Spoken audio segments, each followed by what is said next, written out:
I'm author and critic David Agranoff. I'm a horror and science fiction author, critic, and researcher. In this podcast, I wanted to provide in-depth interviews and panel discussions with everyone from New York Times bestselling authors to researchers, musicians, and anyone I find interesting. Welcome to Postcards from a Dying World.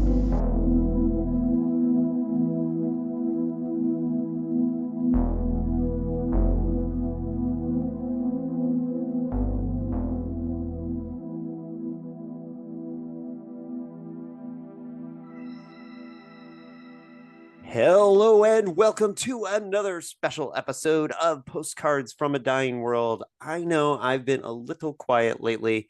I have been traveling a lot. So is this guy. So we'll be talking about that. This may be the shortest distance between Zoom calls I think we've done on this show because Brian and I live across town, and sure, we could have probably got together somewhere to do this, but this is easier, and then we can check out Brian's Ninja Turtles later. But Brian Asman is the author of several books, but we're here to talk about his debut novel, Good Dogs, today. You may have known Brian probably most likely from the greatest title for a haunted house novel ever, Man, Fuck This House. Brian is I said this in my review. I feel like you're a pro because you've released so many books, but this is your first serious full-length novel. So Brian, welcome to the show, and we're gonna I'm gonna have to ask you a few questions I already know the answers to for my listeners, but we're gonna get into it. So welcome to the show. Cool. Thanks for having me, David. I'm really excited to be here tonight. Yeah, we it's really funny because I meant to have you on for the last novella, which that's the whole thing, is I kind of consider it a novel, but from old school standards. And for whatever reason, we just didn't get around to doing it, which is the weirdest thing because we live in town, we see each other places, and we just didn't do it. But if you want to talk about our Black Hearts Beat as one a little bit too, we can do that as well, because I'm a big fan of that novella. But let's start by giving my listeners a little background on who you are, where you came from, and how you got into genre fiction and became a horror guy. Okay, sounds good. Yeah, who am I? What an existential question for this evening. What am I? Why am I? All those things. I'm Brian Asman. I am primarily a novelist, although I dabble in screenwriting as well. I have a number of books out, mostly novellas, as David mentioned, and my first full-length novel, Good Dogs, just hit the stands on October 1st. So I just got back from a tour supporting the release of that book. Like I said, I've also done some screenwriting. I have a movie I co-wrote that's on Amazon streaming right now. It's called A Haunting in Ravenwood. It's kind of a Vincent Price style ghost story, old school. And yeah, I've done some comic stuff too. And yeah, very excited to be here tonight. So, you're one of those people like me who's been reading horror fiction and everything, consuming horror stuff like your whole life. What did this to you? Because I can trace it back to the horror host in my town, but I'm wondering where did this love or of genre come from in the beginning? So I think there are a couple like really formative things for me when I was a kid that I think made me into the horror fan I am today. The first is Killer Clowns from Outer Space. I remember, I think I was about 5 years old and watched that at a friend's house in his basement. And that movie scared the shit out of me. I was absolutely terrified. And I just continue thinking about it to this day. I have a Killer Clowns tattoo. So yeah, that was a big impact. And then the other one was Garfield's Halloween Adventure. Whenever that special would come on every year, I remember going through the TV guide and just like circling all the Halloween specials. And that was always my favorite one. And as I've gotten older, I think I know why, because the show actually like addresses different forms of horror and different kinds of scares in a very interesting way. But yeah, I just remember being a kid and sitting in front of the TV and getting so excited for the scene when the ghost pirates come back and feeling so scared. And I love that feeling. I hated that feeling, but I love that feeling. And so I think I've been kind of running towards that ever since.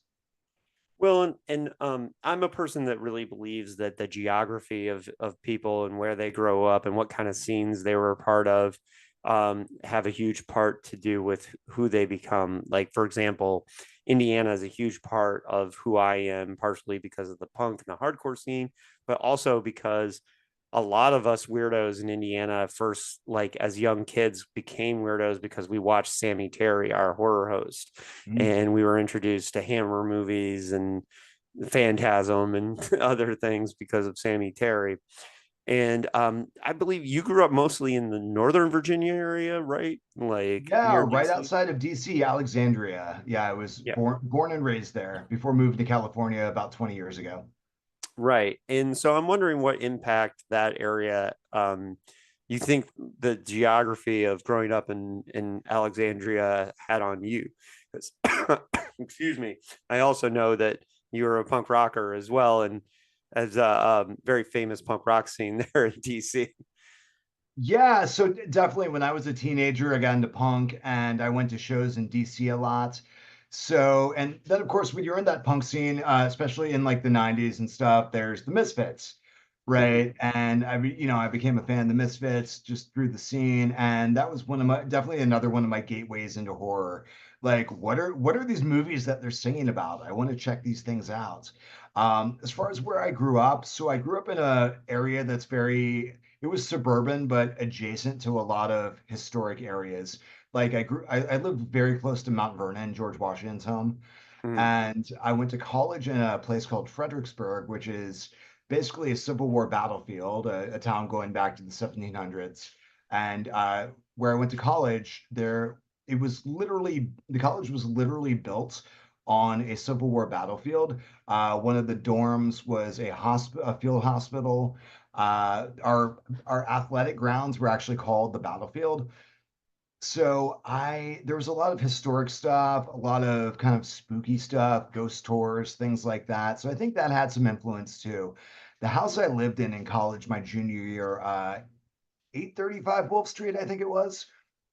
Uh, I never saw anything per se, but one of my roommates woke up in the middle of the night and swore that there was an old man standing at the foot of his bed.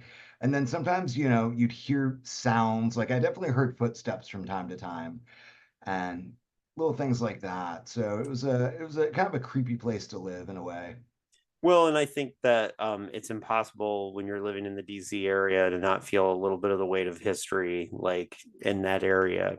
You Yeah. know, it's just it's the way it is. I mean, everyone should feel that way about wherever they live. For example, in San Diego, once I started learning about the free speech fight of the 19 teens, it like really changed how I looked at San Diego. Like learning about those things, and I think pretty much everywhere you live, if you dig, you'll find those stuff. But Yeah, you'll find uh, history everywhere, pretty much. exactly, yeah, Unless you're in like Antarctica, then who knows? yeah. But And but then you have the thing, right? So exactly. Yeah, which is a documentary. exactly. Yeah, obviously you got into the horror movies. You mentioned that, but who sparked your interest in reading of genre? Where did that come from? So when I was growing up, I read a lot of fantasy and sci-fi. So, The Hobbit and Lord of the Rings obviously got me into stuff like Tad Williams. And then I was also reading like Robert Heinlein. I remember Starship Troopers being one of my favorite books as a kid. I reread a bunch of times. And so I wasn't really reading a lot of horror stuff outside of like scary stories to tell in the dark.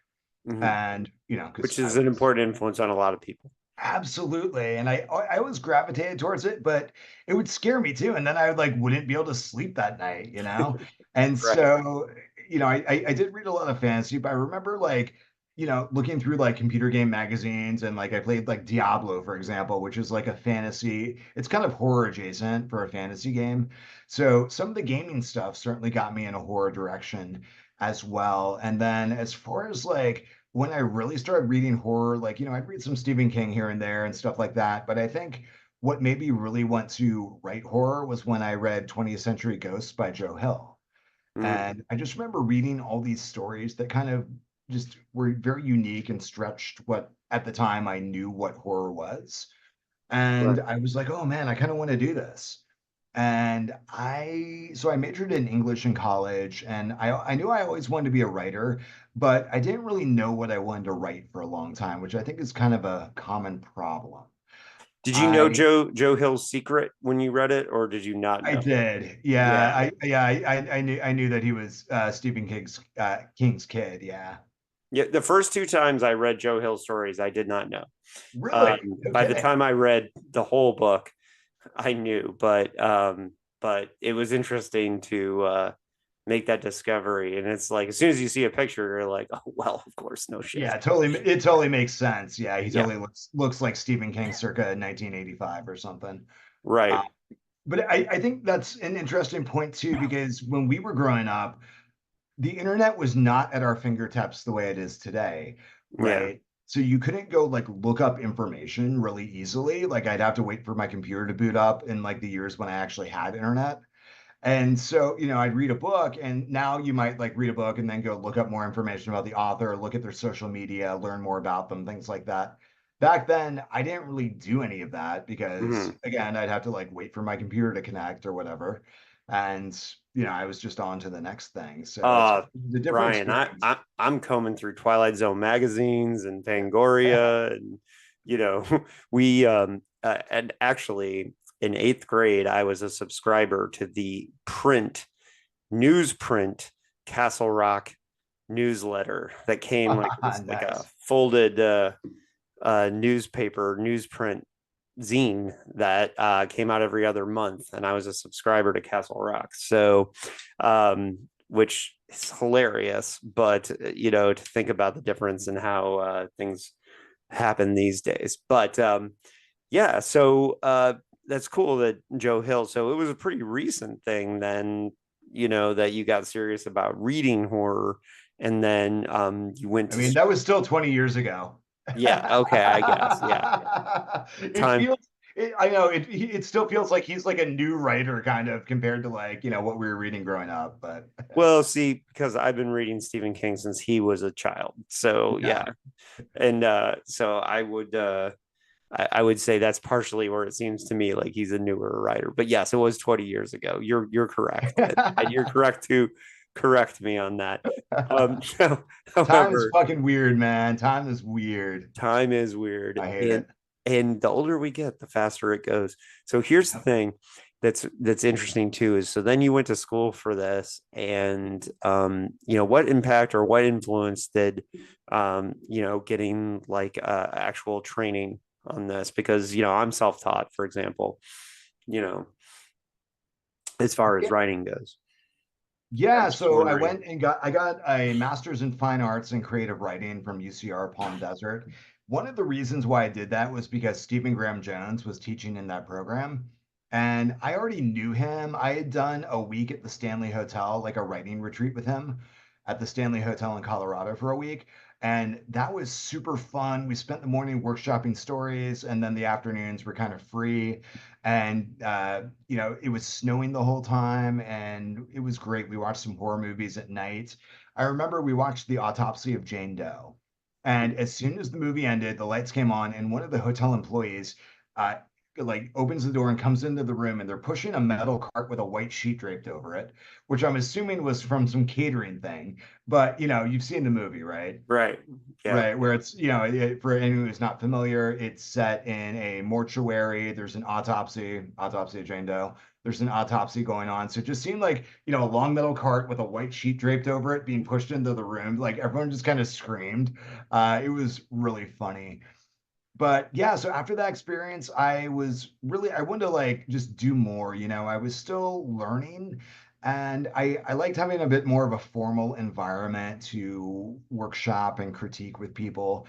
And so an MFA just seemed like a logical next step, especially a program that was genre friendly.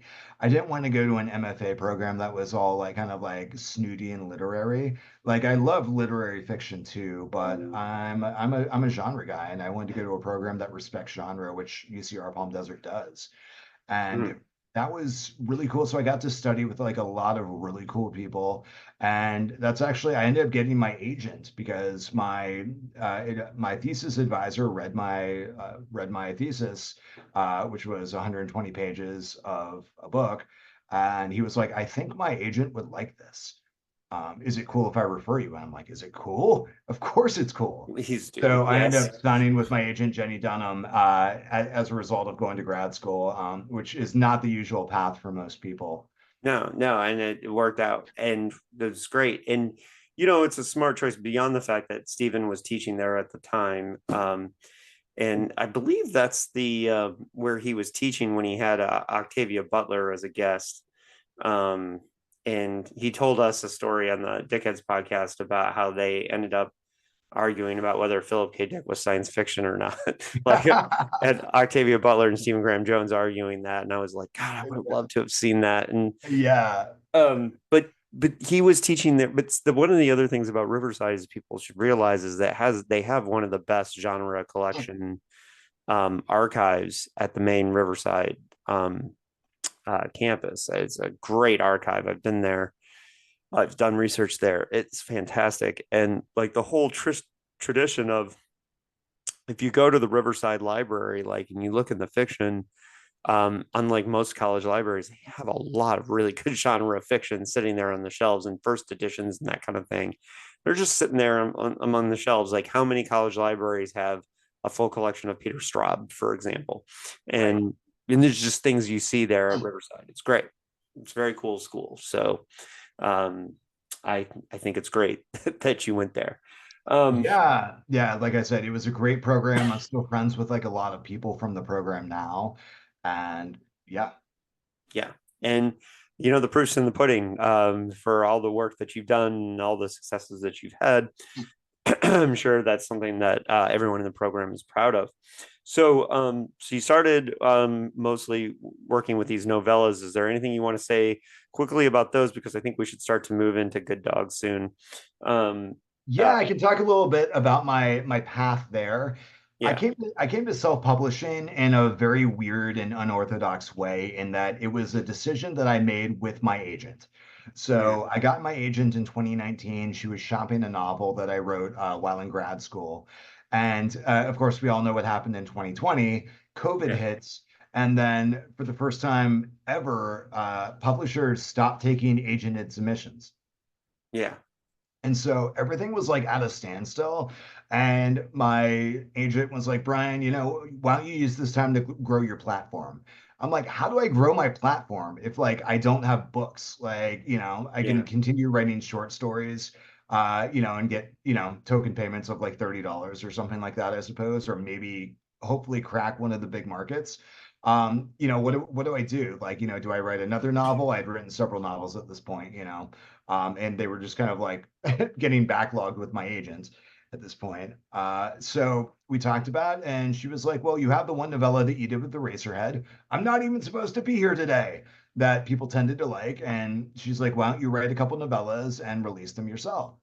And I said, "Okay, yeah, that sounds great. That way, I can get books out there into the hands of readers, and I can start kind of building my career that way." And so what I wanted to do with the novellas was I wanted to write novellas in a couple different subgenres, basically, and just use them as more of like an advertising tool. Like, hey, look at all the stuff I can write. Look at all the styles I can write. So the first one was Jailbroke, which was a sci-fi comedy. And then we had Nunchuck City, which I like to describe as like the Rick and Morty version of Ninja Turtles. And that was kind of again really weird and offbeat. And then I did Man Fuck This House, and we all know how that went. The book came out in October 2021. Each novella did a little bit better than the one before, which was great. It was fun seeing them build like that. But then a couple months later, there's like a meme that goes viral, and people just start buying the book.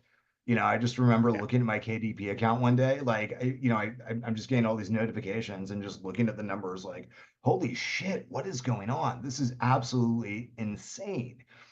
And then Hollywood comes calling, like, pretty much immediately. So all this stuff happened within the space of about a week. This was about 6 months after the book came out. And so all this stuff happens where like sales go through the roof. I have all these producers and production companies contacting me about the rights. And I talked to my agent. I'm like, I don't know what to do about this. And she's like, well, I have a friend who works in publishing, but he is also a film agent. And he worked for Miramax and a number of other, he worked for Scott Rudin. So a number of like really big time producers. And so he agreed to represent the film rights. We landed a fantastic deal. I'm not allowed to say who it was, but it was a big company that you would know. And so, yeah, we sold the rights, and then he bought the rights to Man Fuck This House to republish it with Blackstone, his company. And that's coming out in October 2025. We're doing an expanded version, and we're putting additional short stories in there with it. So it's very similar to what Eric LaRocca did with Things Have Gotten Worse Since Last We Spoke. Or I Am Legend, which, Yeah, was released with a bunch of short stories too. yeah, exactly. So I'm excited about that because it gave me a chance to go. You rarely, as a writer, go get the chance to go back to something that's already been published, and generally you shouldn't because that's how you drive yourself crazy. But in this case, I actually had permission to go back, take a look at the book, and go, okay, here's the areas where I wanted to add a little more. Here are the scenes Mm. that I had to cut out to hit my word count of 40 under 40,000 to make it a novella. And here's all the stuff I can put back in. Here's the experience that I want people to have that I couldn't give them the first time. So it's kind of neat in that respect. So yeah, I signed a Absolutely. 2-book deal with Blackstone. So Good Dogs was one of them, and Man Fuck This House and Other Disasters is the other one. Awesome. Yeah, and really was as your friend and as a local guy, like it was just awesome to see Van Fuck This House take off. Thank you. And I should say, like, one of the things that I appreciate about and I've said this before, but um you and Chad Stroop and I were tabling at the San Diego Book Fest, and one of the things I really appreciated about, and I think it's because we're all punk rock dudes, but when we were tabling together, everybody learned each other's pitches for their books, and we're helping sell each other's books by like listening and like knowing, like, if somebody was already talking to somebody and like, oh, this is his book. And one of the funny things that I learned right away was it is really easy to sell Man Fuck This House with that title. Yeah. It Yeah, is it I is kind of really got lucky easy. with that because the book sold itself basically. Yeah. Well, I do pretty okay with if you hate Nazis but like vampires is a pretty good way to Yes. sell a book as well. Um Yeah, that was a good pitch too. That was fun tabling with you guys because, I'm sure you've had a lot of these experiences yeah. where you table with people and like they don't know your books and they're just focused on selling their own. And for me, when someone comes up to the table, it's more important that they walk away with a book Not and a necessarily book they're my book, really gonna right? want. Yeah. It's like what's gonna resonate with them as a reader. I'd rather them walk away with something than like strong arm them into buying my book and then they never read it. Right. And that's one of the things too, is like I think, we all came at it with the attitude of like, if I sell my friend's book, they're getting the book that they want and we're helping them and we're all kind of in it together. And not everybody feels that way when they're selling books, or even listening to somebody else's pitches, and or good at talking to people, because a lot of doing the tabling and selling at conventions and festivals and stuff, people don't realize a lot of it is engaging and talking to people. And you're very good at that, and I Oh, appreciate thank that. you are too. Yeah, and like you said, Chad is too. So it was a really fun experience. Yeah. I've Well, I've had plenty where you get someone who's like kind of there's a lot of weirdos in publishing, and we love you weirdos. We're weirdos ourselves, but like some people can be kind of off-putting to the general public, and right. then you're just like, oh geez, oh this is not good. Well, okay, so now we're up to Good Dogs, and this is a it's funny because in your life this was kind of coming to fruition right around the time that you got Dracula. You had your foster fail situation with Dracula, Yep. and so quite a thing about Good Dogs. And for those who don't know, that Dracula's Brian's probably sitting at your feet right now, I'm assuming. No, he's actually downstairs, Oh, passed okay. out. I'm Yeah, he got surprised. He's usually pretty close to you. in public, yes. At home, we're kind of like roommates. Where like I'll be in a room doing something, he'll like walk in and like he'll be like looking for a toy or something. He'll find what he's looking for and walk back out. Like it's really funny. Well, and he is a very good dog. So, He is. and I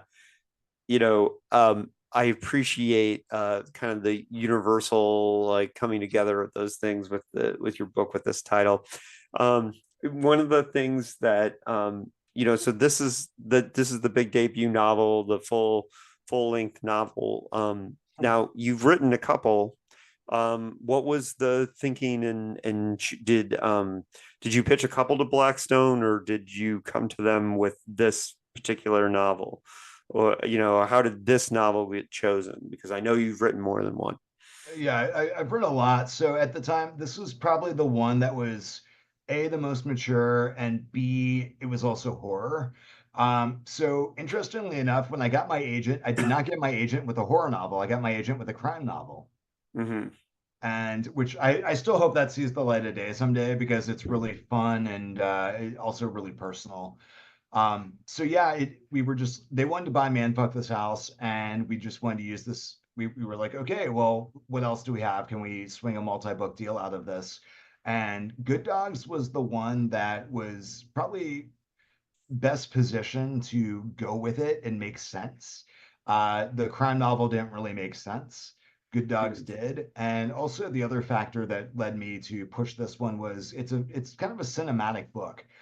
I wrote this with film in mind, and so I wanted to prioritize getting it out there into the world for that reason as well. Absolutely.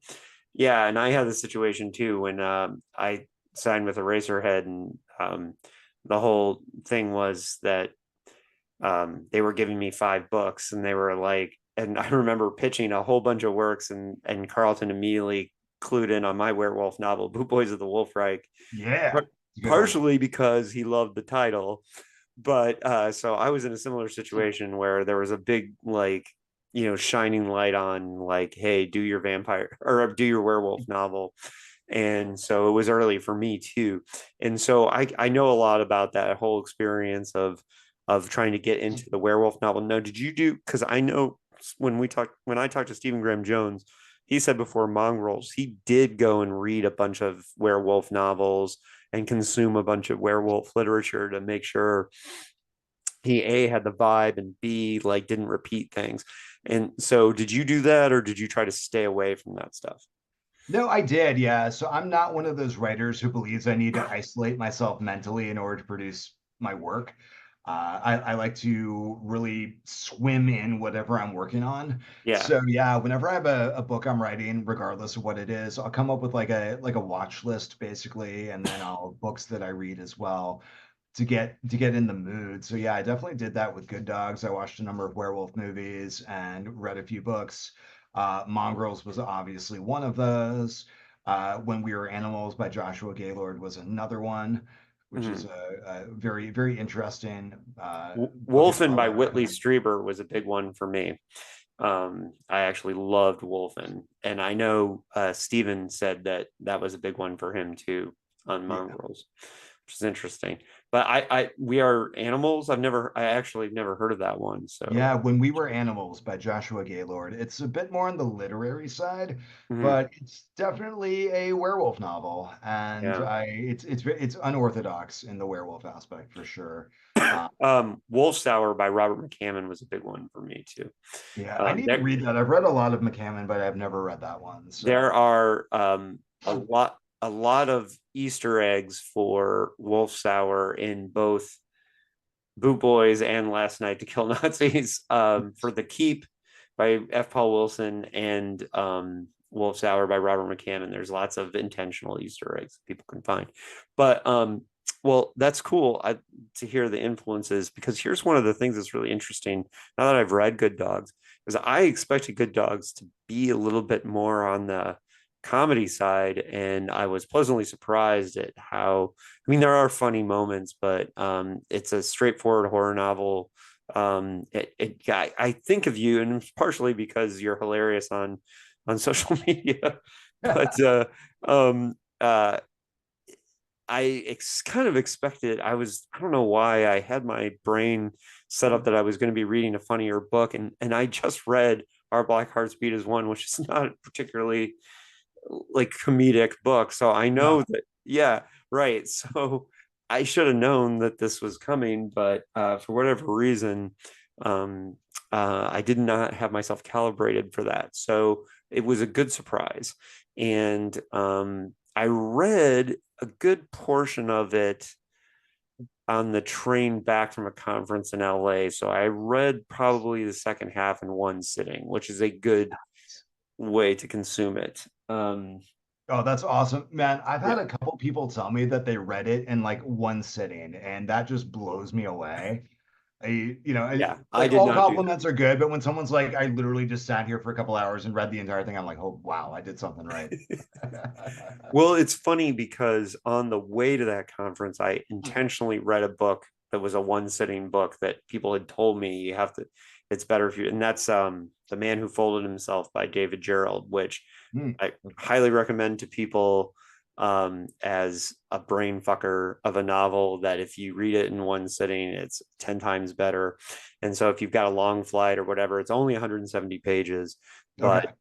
but that one. So I will always connect these books together because I read half of Good Dogs.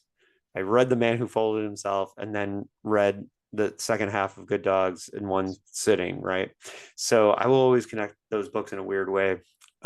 Even though one's a time travel novel from 1974 and yours is whatever. Anyways, but I had this good experience reading it on the way back on the train. It was a great travel read.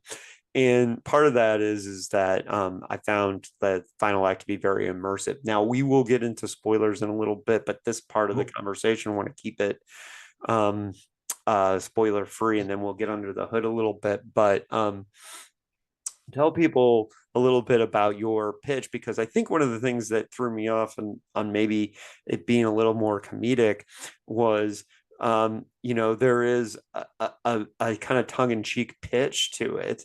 You can pitch it in a way that's very tongue-in-cheek, and because of that, I think that's one of the reasons why I had this comedic thing in mind. But tell people your pitch for this book. Sure. So basically, the elevator pitch for this book is it's Friday the 13th meets the Howling. After Right. a tragic incident, a group of werewolves flee to a ghost town in Central California where a mysterious killer begins to pick them off one by one. Right. And so I think it's that whole this meets that. I'm not, even though both of those are serious horror movies, right? Um, and by the way, The Howling, I want to say, is a prime example of a movie that is better than the book. And Yeah. people say that oh, the movie's always better, or the book's always better. The Howling, the book is crap, and the movie is very good. And Yeah. no offense to Gary Brandon, or it's not a good book. I read it, pretty recently, and I will say that. But what you've got going on does remind me of the movie of The Howling in the sense of, well, first of all, the California location, the killer, and the werewolf, and all that, and then the killer picking people off because of that Friday the 13th thing. But we should say before we get into spoilers for people, this is a serious horror novel. It's not a comedic. I mean, like I said, there are funny moments, there are moments that made me laugh, it, um, this takes werewolves very seriously, right? Yep. Yeah, and in that regard, I think also one of the things that's really cool about this book, specifically for me, is the Southern California setting. Not just San Diego, but just California, because there's a lot of different biomes in California, and there's two or three that are kind of represented here. And you know, it's one of the things that I like about another local homie, Cody Goodfellow's work, is he anchors his stuff in Southern California, much like Stephen King anchors his stuff in Maine. And it's nice to have something that has that Southern California feel. You never had any intention of setting this anywhere else, right? Oh yeah, never. I pretty much everything I write, I set in Southern California, partially because I live here and it's very easy to just walk outside and, get inspiration as far as how things look. But yeah, California is a place where we have a lot of very dramatic landscapes. And like you said, like we have a number of different biomes here. So it's kind of got everything. And you can always find like a cool little location to set something like that just is like very visual and interesting for the audience to picture. But then my other thing is, honestly, I'm trying to put San Diego on the literary map. We have, even with cinema, right? There's not really very many movies set in San Diego. Mhm. Everything gets set in LA or occasionally sometimes Orange County or like Northern California, like San Francisco, stuff like that. But like, other than Anchorman, which was filmed in Long Beach and was not even filmed here, I mean, what do we have for San Diego? We don't have a lot. Werner Herzog filmed a movie here, and Ah, it's very clearly you see Liberty Station and Point Loma in the background. You see nice. downtown Oh, from that's great. yeah. What was the name of the movie? Michael Shannon's in it, and Hmm. so Anthony and I like jokingly freaked out about, hey, Michael Shannon was in your neighborhood when Oh, is that the house that Jack built? Is that one? no, it's not called that. I can't remember the name of the movie. I'm probably gonna have to look it up while we're talking, but I'm curious um now. I'm gonna have to look now because I have to know, but I will know as soon as I see it. But yeah, I agree with you. Getting San Diego kind of on the map of like locations. We do have Terriers was here, Yes. and Yep. And a couple Don Winslow books. So we do have something at least, but there's not a ton, and that's another reason I live here and I love it. But also, Maine has been well traveled, obviously. New York has been well traveled. LA has been well traveled. And San Diego is a place that is not represented in fiction very often.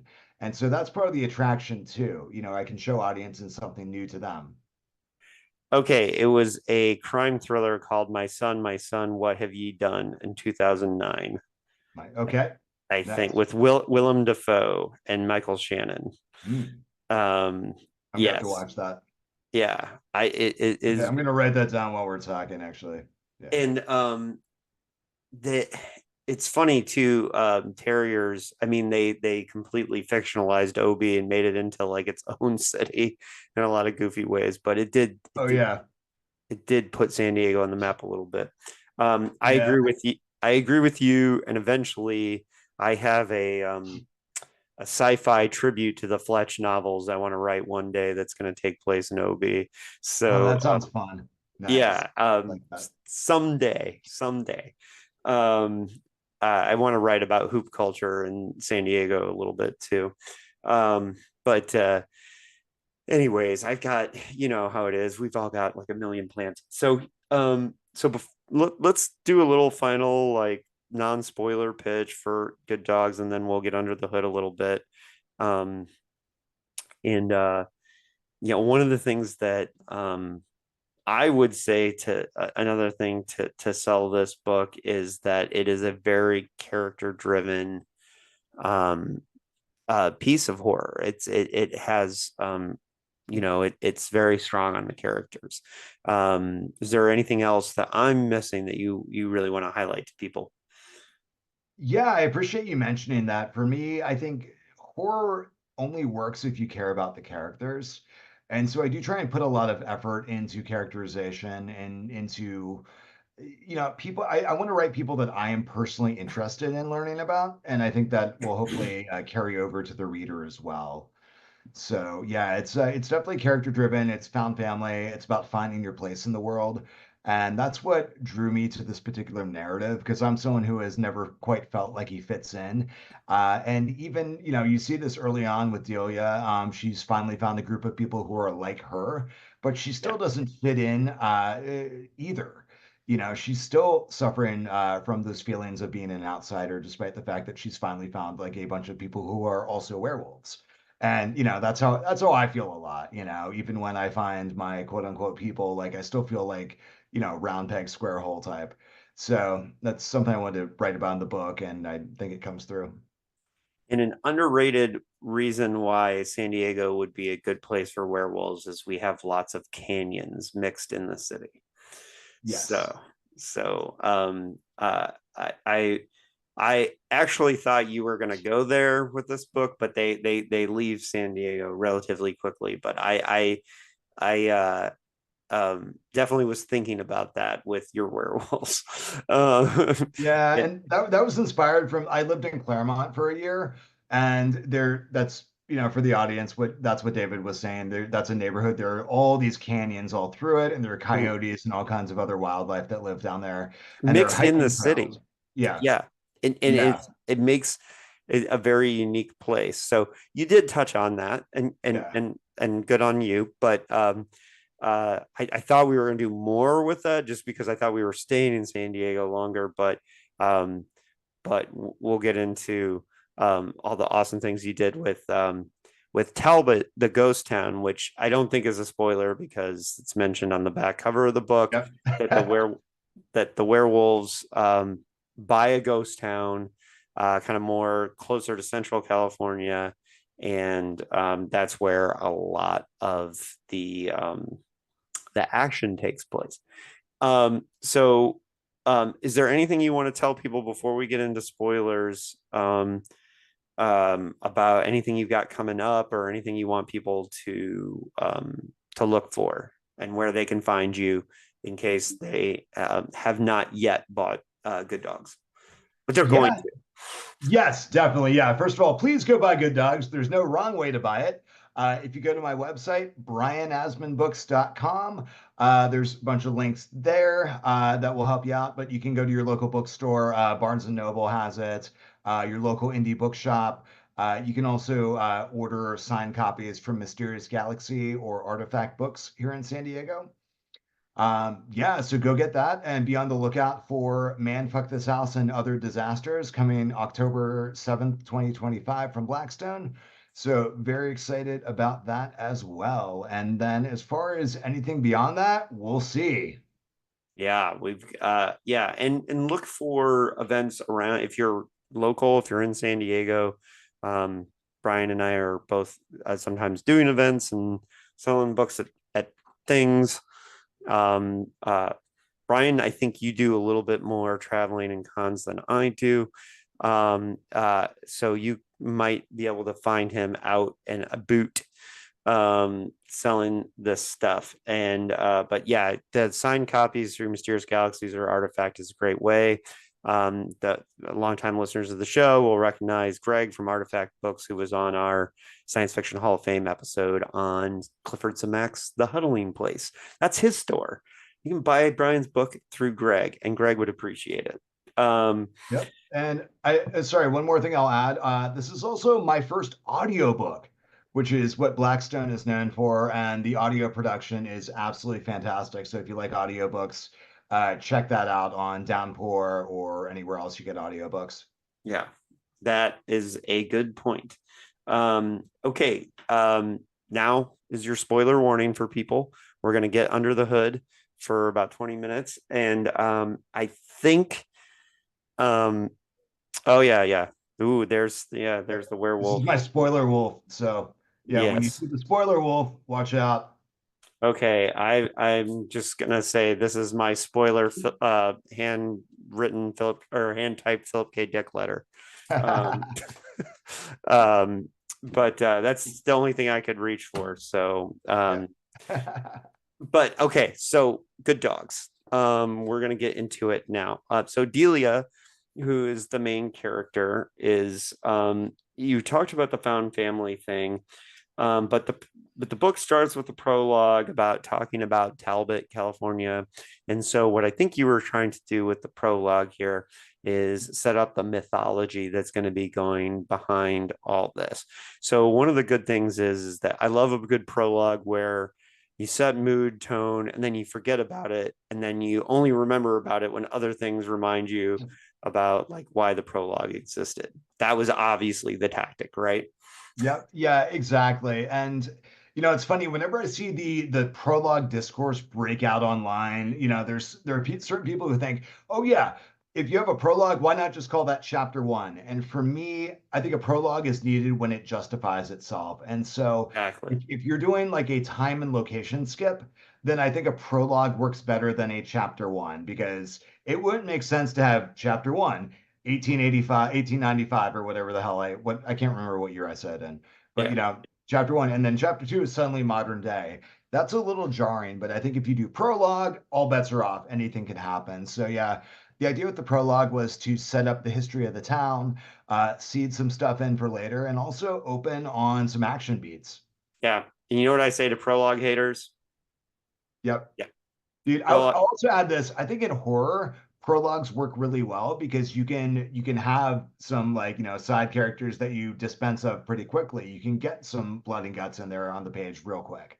Yeah. You can set some tone and then be able to say like, and then do character development for 30, 40 pages because you've done this thing that in the prologue. And first of all, I'm a lover of the prologue for exactly what I was saying. I love when a prologue sets mood, tone, like sets up mythology, and then is something that you forget about. And Yeah. then when you circle back to it and you go, oh yeah, now I remember why. Oh yeah, the prologue. I love that. And that's one of the Yep. first things that you know, I'm writer enough that when I read this prologue, I was kind of like, oh, cool. I see what he's doing.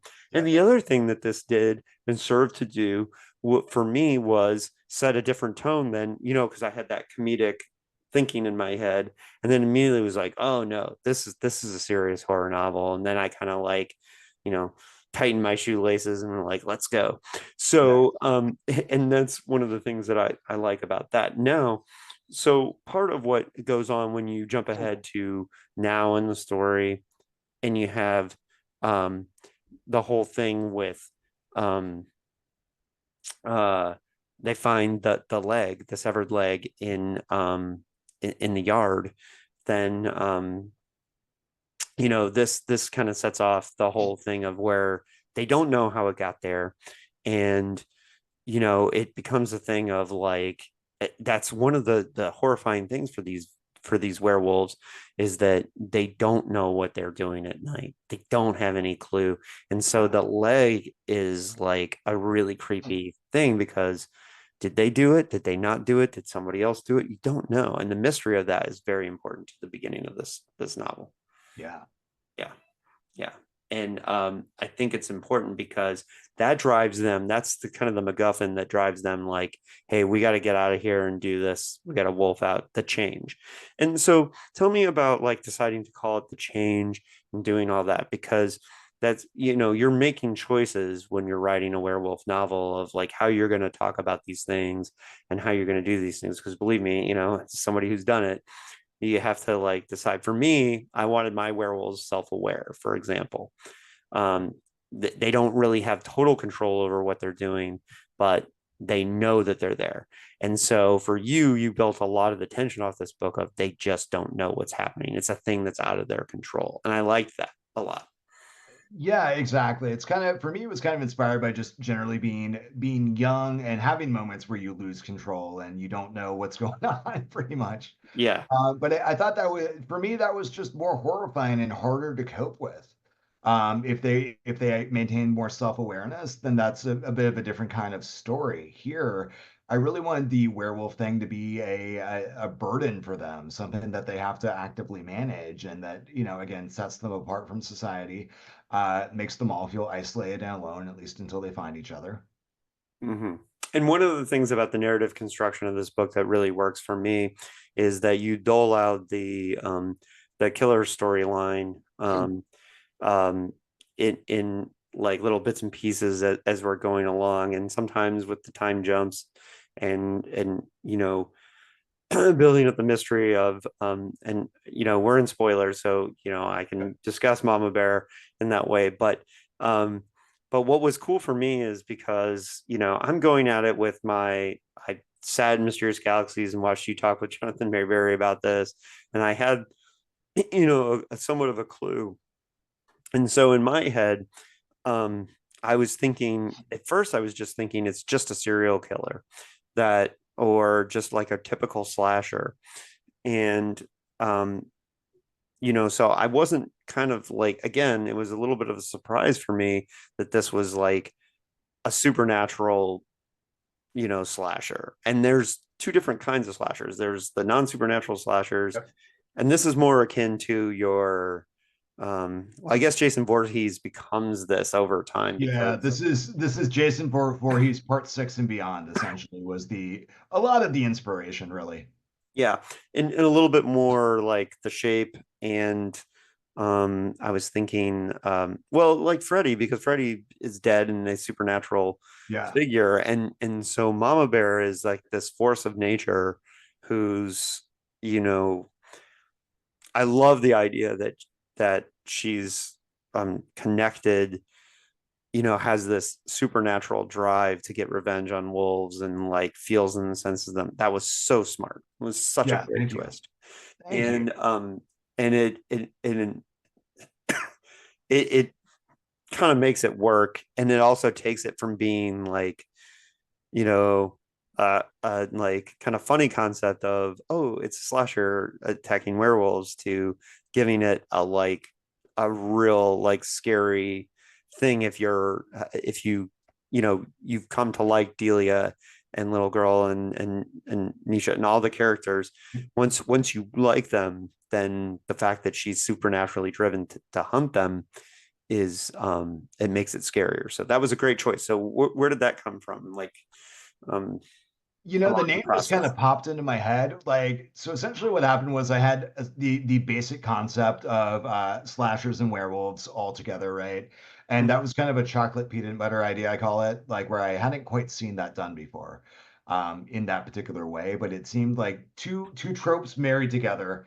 And so the name of the book popped into my head essentially immediately, Good Dogs. And then the slasher kind of also just appeared fully formed in my head, essentially, while I was working through the very early stages of this. So before I even started writing the book, I knew it was going to be werewolves going to a ghost town. I knew they were going to be hunted, and I knew what was going to be hunting them, essentially. I think, in a way, Mama Bear is a dark mirror for the werewolves themselves. So she is also a synthesis of human and beast. And that a lot of the book is just them grappling with their natures and going like, how do I get these two disparate parts of myself to play nicely together, essentially. And she is the dark version of that, she's like the dark mirror version. Right. And one of the things She's that, their Wario, if you yeah.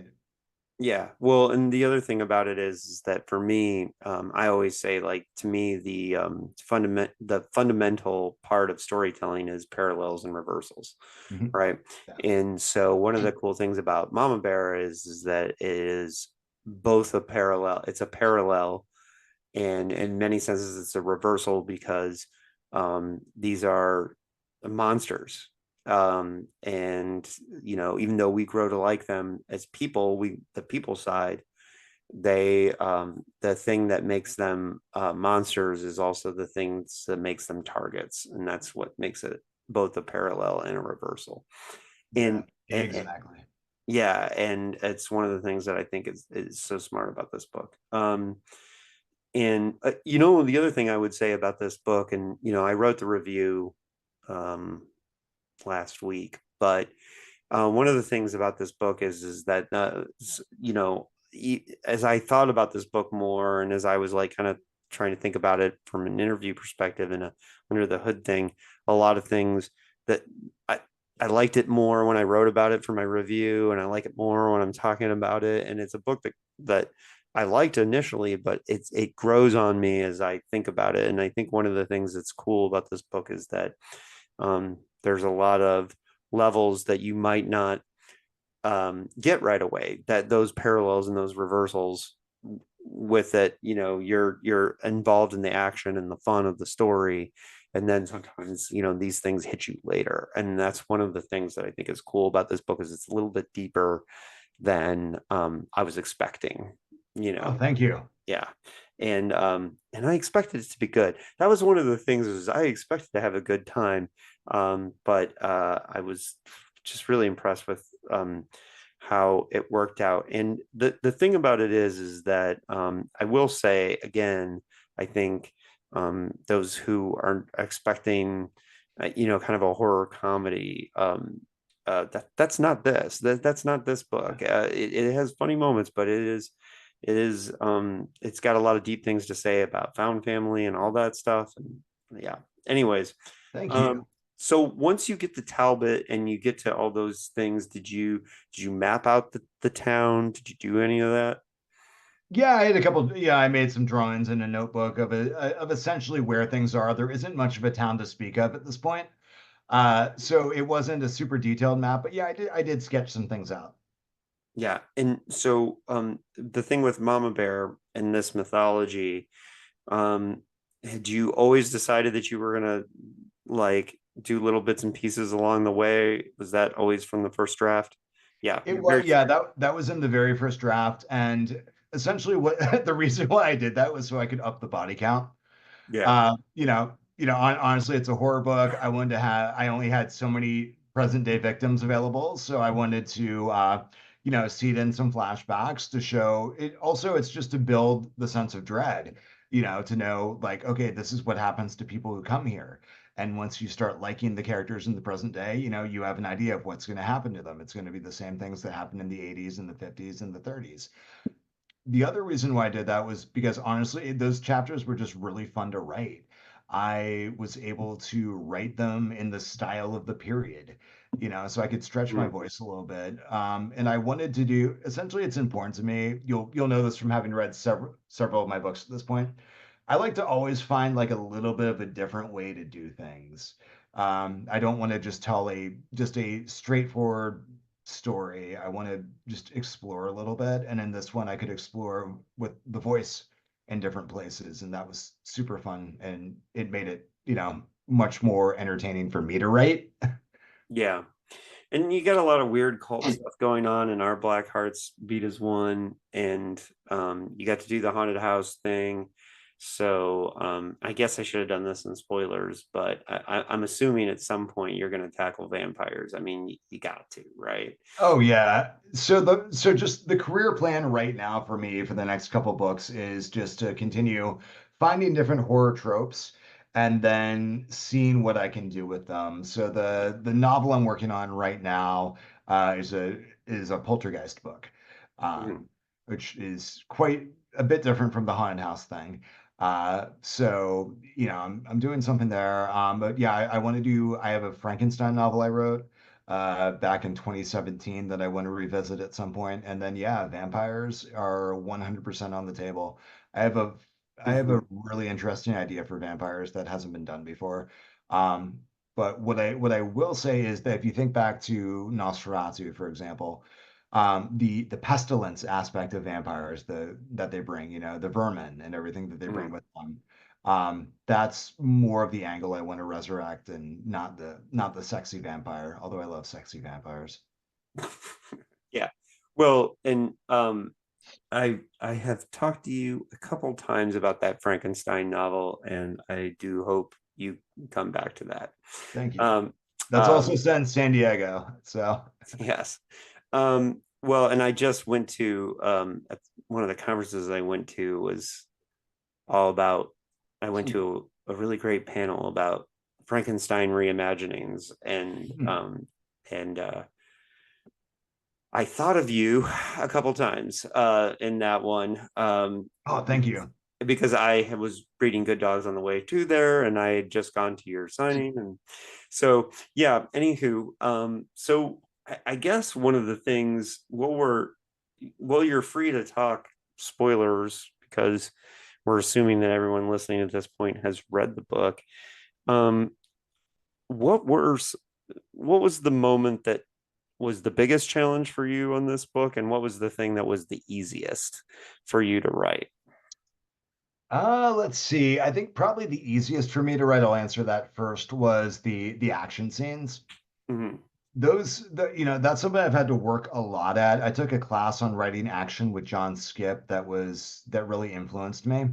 And I've spent a lot of time thinking about how to write effective action scenes because it's supposed to be one of the most exciting parts of your book, right? Are the action sequences. And yet I read a lot of action sequences where I find myself skimming. I get bored and there are all these exciting things supposedly happening, but I'm just like, yeah, yeah, yeah. Can we get back to like the characters and the reveal, the plot and whatever. So for me, what makes a good action scene? Like, first of all, I think every action scene is essentially like, if you think about the Save the Cat beats, every action scene has kind of a three-act structure of its own, right?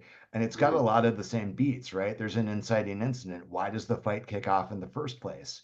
Right? There's the break into two, right, where the fight really begins in earnest. The fun and games portion where you're just showing the slugfest, and then towards the end, the third act begins when you have a some sort of reversal, right, and the fortunes of the hero change, and the bad quote unquote bad guys close in. Dark Knight of the Soul. You experience all these things very quickly, but in a decent action sequence, a lot that's all happening, right? You get those emotional beats into the action. The best action sequence I've ever seen from a writing perspective is in Lethal Weapon. So I'm sure you've seen Lethal Weapon, David. Hmm. I imagine most of your audience has. So the scene where Riggs and And Murtaugh I'm go a to Shane Black fan as far as writing. yeah, he's great. And I think one of the reasons why his work resonates so much, so many, even his older stuff resonates years later, is because of stuff like this. So the scene where Riggs and Murtaugh go to that drug dealer's house in Beverly Hills, Hmm. you recall that, right?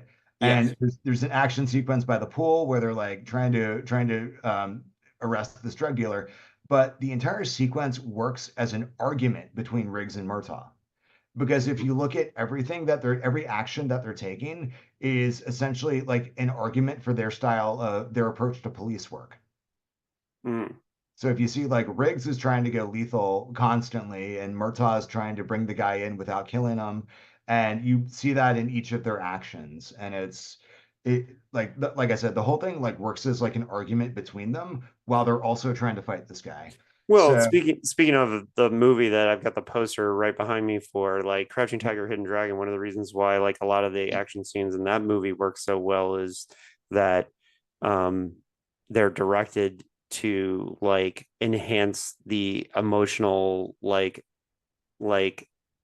challenges between all the characters. Like not all the fights, but many of the fights in the movie like are preceded by like long scenes of the two characters talking about like their emotional reasons for why, like the first fight between Michelle Yeoh's character and Zhang Ziyi, like there's a whole 10-minute scene where they're talking about where they're lying to each other and they both know they're lying to each other and they both know who each other are when they fight each other, but it's all set up that way. Yeah, so yeah, I understand. I see what you're saying. Like the writing action that has emotional resonance and speaks to something else. And you're right. Shane Black always like does that where he has really interesting dialogue, like setting off the action scenes. Okay, your yeah. challenge. So you wrote really good action scenes in this book, and you did. What challenged you the hardest? Yeah, so I think the challenge was figure out where to flesh out the story in ways that didn't bog the action scenes down. So the first draft of this book was about 55,000 words. Mm-hmm. So a very very short novel, and I think the final version ended up being around 80, 85,000 or Mm-hmm. something like that. And so when I was working with my editor Marco Palmieri on this, um, that first couple drafts there. That was the challenge. Was going. We have a very fast-paced book with a lot of propulsive scenes, and I didn't want to slow down the narrative. But I think we were able to fill things in just the right way and build out some new scenes in the first, say 2/3 or so. I'd say the final third of the book is hardly changed at all from like my second draft or so, which is before I even sold the book. Uh, Nice. it's pretty much the same thing. It's just that. everything leading up to it. We worked through a lot. The different breaks in the book, the different parts. That was one of those things where a piece of feedback he gave me when he read the first draft I gave him was that those felt kind of random. And so for me, going back through and going, oh wait, do I actually have a reason to have a new part, like a part two, a part three? Mhm. Here, does it make sense, or is this just a chapter break? So getting like the pacing of the book right was probably the biggest challenge. Yeah, and I'm a plot and structure nerd, so like I love paying attention to it. Did you outline this novel or did you write? You're a pantser. Yeah, yeah. I am 100% a pantser. I wish I could outline because I think I could actually write so much faster. And when I got to the end of the very first draft of this book, I really regretted not outlining because I realized that the whole thing would be way more interesting if one character did a thing versus another character doing a thing in the beginning, which changed a lot of stuff essentially. Um, for again, this is spoilers. So in the book, we learned that Lene was the one who swapped in dead batteries into Emily, aka Baby Girl's collar, which resulted in the death of an animal control officer and them having to flee. Originally, that was just an accident. Hmm. And I get to the end of the book and I'm like, it's way more interesting if I have a chaos agent actually doing this and that they have a motivation for it and they're perversely trying to like help the other person. Right. And you know, it's funny because Stephen King is very famously a pantser, and then there was when I read Sleeping Beauties, there was a reveal that was set up by one of the chapters before, and when I read it, I said to myself, this is bullshit. He outlined this. There's no way he came up with this from a pants perspective. And then I found out later that he and Owen had written it as a teleplay first before they Ah, wrote it as a novel. And then I was like, aha, I was aha, yep, right. They're, yep. they had worked it out already before, like, because the setup was too, I was just like, this didn't happen in a pantsing way. But, but one of the listen, as a person who's a religious outliner, I don't understand how you pantser people do it, but you know, uh, more power to you. I think we should talk about outlining because I have theories on I Anthony, for example, our friend Anthony Trevino here in town is a pantser, does not like to write by plans, but we wrote a novel together and I made him outline it, right? Because we were going to work on it together. And he's adopted more outlining from the perspective of like now he's seeing how it works. And he gets grumpy with me about it and like, God damn it, you taught me to outline and now I do it, you know. And and the funny thing is that I think um, yes, there are times where surprises happen for that are completely out of pantsing. But the way I always look at it is even if I outline a novel, if I think of something in the moment, I'm going to go with it. Sure. Yeah, absolutely. And that outline is never I'm never religiously tied to it. That the outline can go out the window if the right idea comes. And you can look at a map of a city and it's not the same as walking in a city. And I still think there's a lot of discovery. But that being said, now this is a rare opportunity. We're almost done, but this is a rare opportunity. You've been on tour and you can't talk about certain aspects of the book. Now, for me, with Last Night to Kill Nazis, one of my favorite scenes in that book is uh, just a scene of dialogue that I didn't have planned that just kind of came up in the moment that is a really tight character moment that I know 99% of the readers aren't going to catch on to it. Mhm. But to me, it's a crux character scene for one of the villain characters in the book. And to me, it's a thing that I always point to. And if when I'm in a spoiler discussion, I'll explain to people what it is. But do you have any moments that that are just you are really proud of nailing like one particular thing that maybe the readers won't catch on to unless, and here's your opportunity to talk about it because you're in spoilers. Ooh, that is a great question. Hmm. And you can think about it for a minute. Yeah, I might have to think about it for a bit. It's been a couple years since I wrote the book, a couple years since I read the last draft of it. So, yeah, nothing comes to mind immediately, but let me continue to think about. Well, Yeah, well, and why I don't we will tell riff you, for a while, and I'll think about it while we riff. yeah, well, and for me, and I'll go ahead and say this with last night, for me, it's just a scene where I have a character who's one of Hitler's secretaries in the novel, and she's like really important to the novel. And there's a moment where she has a memory, and all I had in the outline was they arrive at the eagle's nest. She sits in the chair where the last time she was there, she was there with Hitler, right? And I didn't have anything planned for it, but one of the key things of the book is that this character existed because I needed somebody who would appear sympathetic in the beginning to not be as bad as the other Nazis. That she's just the Right. secretary and she's pregnant and she just wants her son to live. And then there's a moment halfway through the book where she's sitting in the eagle nest and she looks at the chair and she remembers Hitler dictating the speech to her in this time where Hitler said, and I used a real speech that Hitler made where he said, um, um, and then in the novel, he says to her, um, something about the extermination of the Jewish race or the Jewish people in the speech, and then this character, she says, "No, my Führer, say race, don't say people." And Ah, yeah, nice.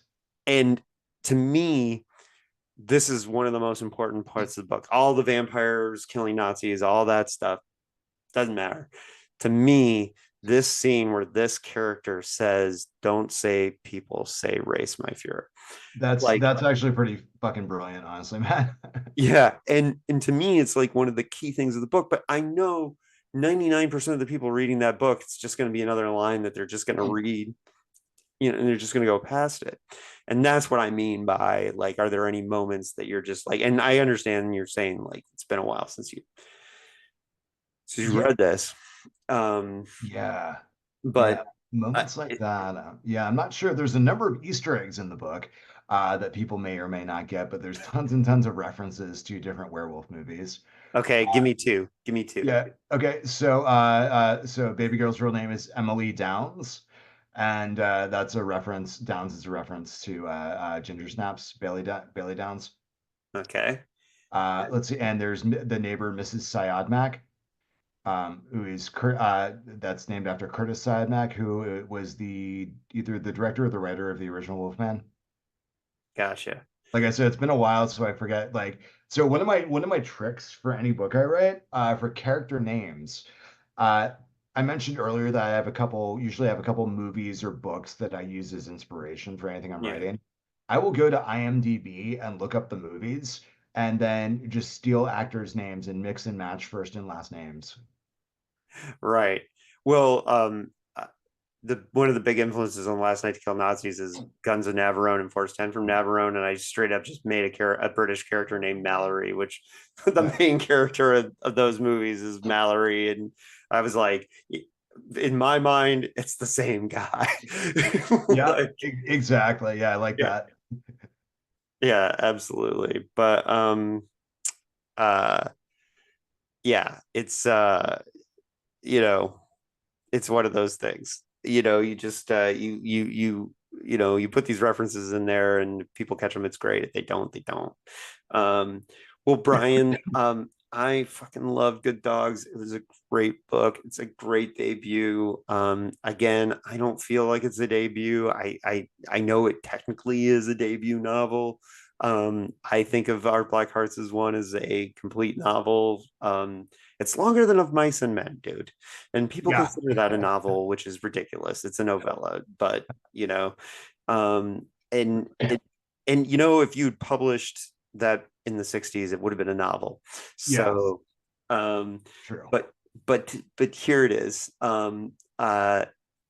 Good Dogs is a great start, and I'm excited that we're gonna get an extended Man Fuck This House. It's I'm just I'm really really happy for you and all your success. As a local guy, I love seeing it happen.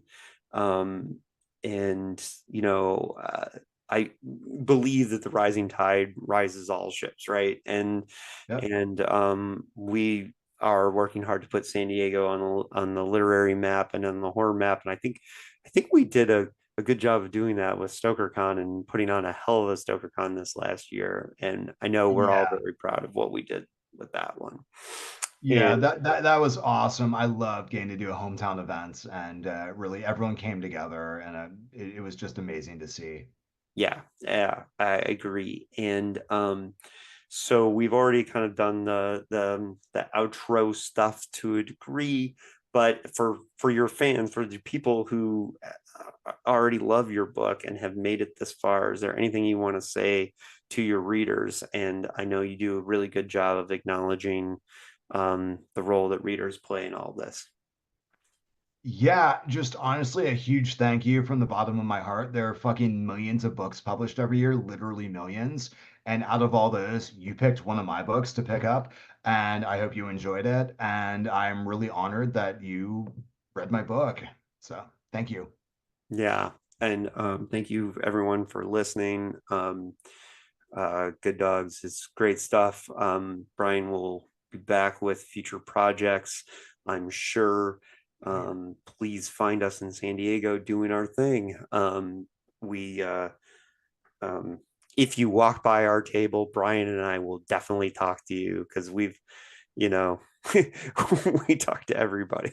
Yeah. Some people just sit behind the table, you know. Oh, dude, that's another thing. Part of my table philosophy is I always stand behind the table. I Yeah, just think it's easier to engage with people on their level when they walk up versus like, I see people at conventions just kind of sitting behind the table, posture like this or something. I'm like, that's not inviting. What's inviting is standing up, having some energy, making it look like you're having a good time, then people want to be a part of that. yeah, it was funny at the verbatim book fair. Kevin, when I first got there, he said, I brought you a chair, and I was like, I ain't gonna use it. Yeah.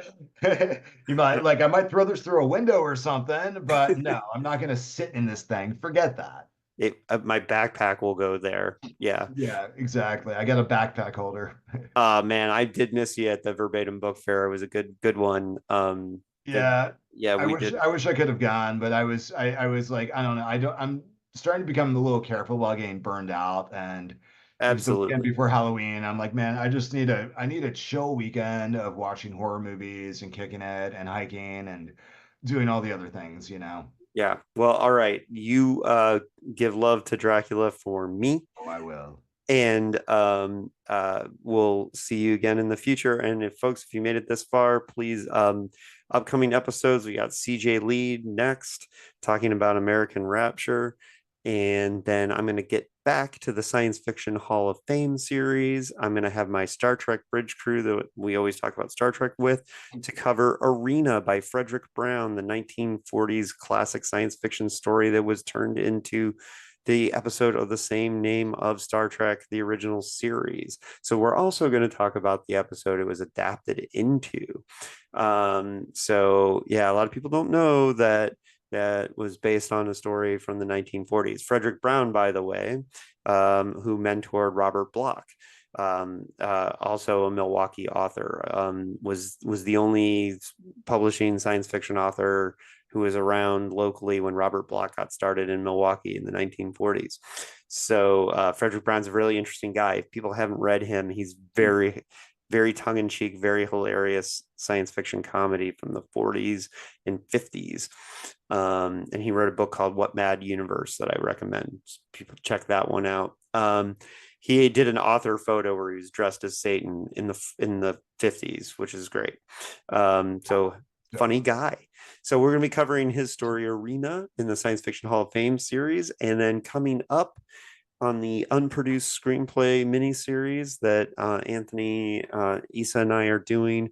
we're going to do the unproduced screenplay for Big Trouble in Little China 2, from the late 80s that didn't ever get made. So that will be the next in that series.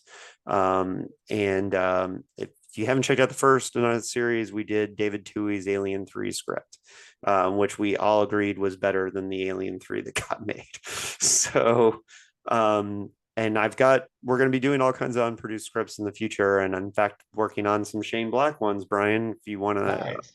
might want to contact you about getting on those Shane Black ones. So I'd be down. yeah. So Be there are a down. couple. I have found his unproduced Doc Savage script, but I want to find some of the Oh, other. hell yeah. Yeah, that's one that I want to do. But we'll those are all coming up on this podcast. So good stuff coming up. And over on Dickheads, we haven't released an episode in like 6 months, and I swear to you, we've got a bunch banked. We're just really behind. And so I promise you, Dickheads is coming back. So and they're all recorded. I just gotta get them out. I'm not in charge of that. So on that note, thanks for listening, everybody. We got fun stuff coming up. We'll see you soon. Thank you, Brian, for joining us. Really bad at ending these. So see you later, folks.